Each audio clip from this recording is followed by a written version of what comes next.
महत्त्वाची बातमी आहे। शेकापच्या जयंत पाटलांनी पदाधिकाऱ्यांची एक महत्त्वाची बैठक बोलावलेली आहे। विधान परिषदेमधील पराभवावर बैठकीत चर्चा होणार आहे। जयंत पाटील पदाधिकाऱ्यांची भूमिका समजून घेणार आहेत। हवी तशी एकी दिसली नाही। शेकापच्या पदाधिकाऱ्यांचा या बैठकीमध्ये सूर असल्याची माहिती मिळते। महत्त्वाची बातमी आपण बघतोय। जयंत पाटलांचा काल विधान परिषदेच्या निवडणुकीमध्ये पराभव झालेला आहे आणि त्यानंतर शेकापच्या जयंत पाटलांनी पदाधिकाऱ्यांची एक महत्त्वाची बैठक बोलावली।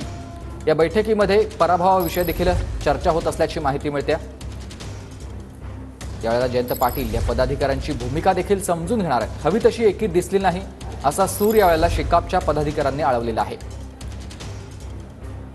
काल विधान परिषदेचा निकाल लागलेला होता। 11 जागांसाठी 12 उमेदवार रिंगणात होते। जयंत पाटील यांना देखील शरद पवार गटाने पाठिंबा दिलेला होता।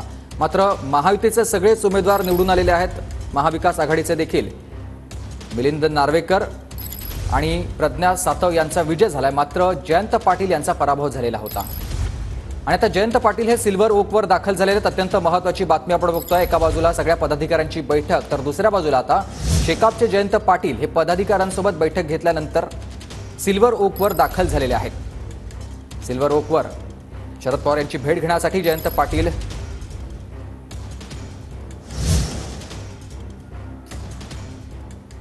तर कृष्णा सोनारवाडकर माझे सहकारी आपल्यासोबत थेट जोडले गेलेत। कृष्णा, आपण बघतोय महत्त्वाची एक बैठक शेकापची जयंत पाटलांनी बोलावलेली आहे। मी आपण पाहतोय की ही पूर्वनियोजित बैठक होती सेंट्रल कमिटीची आणि त्यानुसार सगळे राज्यभरातले शेकापचे महत्त्वाचे जे काही पदाधिकारी आहेत ते बैठकीला शेकापच्या कार्यालयामध्ये हजर झालेले आहेत। थोड्याच वेळामध्ये जयंत पाटील हे सुद्धा बैठकीला उपस्थित राहणार आहेत। मात्र त्यापूर्वी जयंत पाटील आता सिल्वर ओकवरती शरद पवार यांच्या भेटीसाठी गेल्याचं कळते आणि कालच विधान परिषद निवडणुका पार पडल्या आणि त्यामध्ये जयंत पाटील यांचा पराभव झालेला आहे आणि त्या अनुषंगानं महत्त्वाची चर्चा शरद पवार यांच्यासोबत होणार असल्याची सुद्धा माहिती मिळते आहे।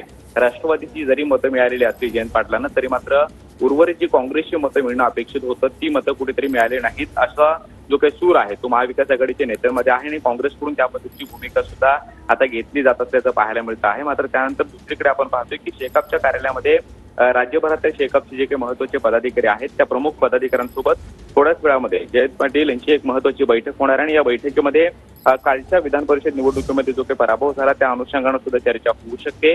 सगळ्या पदाधिकाऱ्यांचा एक नाराजीचा सूर कुठेतरी पाहायला मिळतो आहे की महाविकास आघाडीमध्ये जी काही एकी होणं पाहायला मिळणं अपेक्षित होतं ती एकी पाहायला मिळालं नाही किंवा काँग्रेसकडून जी मतं अपेक्षित होती ती काँग्रेसची मतं सुद्धा योग्य त्या पद्धतीने पडलेली नाहीयेत आणि त्यामुळे ती मतं कशा पद्धतीने फुटतील जी चर्चा एकत्रित या सगळ्या पक्षांमध्ये होणं आवश्यक होतं की आमचे उमेदवार निवडून कोणत्याही परिस्थितीमध्ये आणलेच पाहिजेत। त्या अनुषंगानं कुठलंही प्लॅनिंग जे आहे ते प्लॅनिंग करण्यात आलेलं नव्हतं असं सुद्धा पदाधिकाऱ्यांचे कुठंतरी सूर आहे आणि त्याच अनुषंगानं बैठकीमध्ये काय नेमकी चर्चा होते, पदाधिकारी काय भूमिका मांडतात आणि त्यानंतर जयंत पाटील काय भूमिका मांडतात हे पाहणं महत्त्वाचं असणार आहे। मात्र दुसरीकडे त्यापूर्वी शरद पवार यांच्यासोबत जयंत पाटलांची एक महत्त्वाची बैठक होती आहे। जितेंद्र आव्हाड हे सुद्धा सिल्वर ओकवरती गेल्याचं कळतंय आणि त्या अनुषंगानं या कालच्या बरोबर आहे। या सगळ्या निवडणुकीमध्ये बैठकी संदर्भात आणि सगळ्या घडामोडींवर तुमच्याकडून ताजे अपडेट्स घेणार आहोत। धन्यवाद तुम्ही दिलेल्या सविस्तर माहितीसाठी।